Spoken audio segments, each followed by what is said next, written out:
ഉപയോഗിച്ചിരിക്കുന്നത്. അതിനെ നമുക്ക് കടുക് ഇട്ട് കൊടുക്കാം.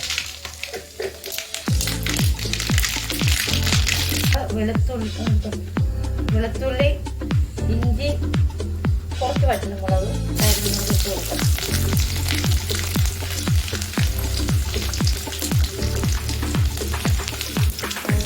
അത് മൂത്ത് കണ്ട് ഈ പരുവാകുമ്പോഴേക്കും നമുക്ക് അതിലേക്ക് 2 സ്പൂൺ മുളക് പൊടിയും 1/2 സ്പൂൺ മഞ്ഞൾപ്പൊടി, 1/4 സ്പൂൺ ഉലുവപ്പൊടി ഇട്ടതും കൂടെ നമുക്ക് ചേർത്ത് കൊടുക്കാം.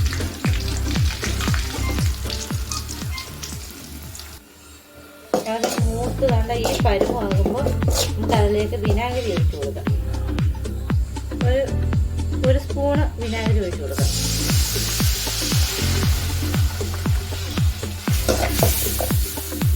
നന്നായി ഇളക്കി കൊടുക്കാം.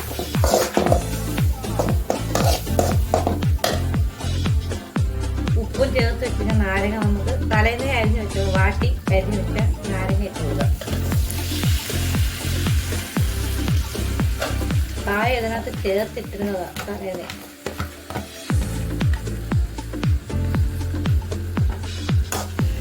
നമുക്ക് നന്നായിട്ട് ഇളക്കി യോജിപ്പിച്ച് കൊടുക്കാം.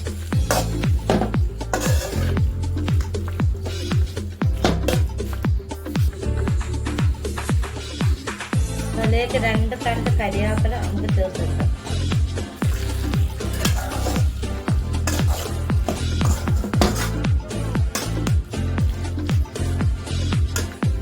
സ്വാദിഷ്ടമായ നമ്മുടെ നാരങ്ങ എല്ലാം റെഡി ആയിരിക്കുകയാണ്. ഉപ്പെല്ലാം നമ്മുടെ പരുവത്തിന് നോക്കി നമുക്ക് വീണ്ടും ഇട്ട് യോജിപ്പിക്കാവുന്നതാണ്.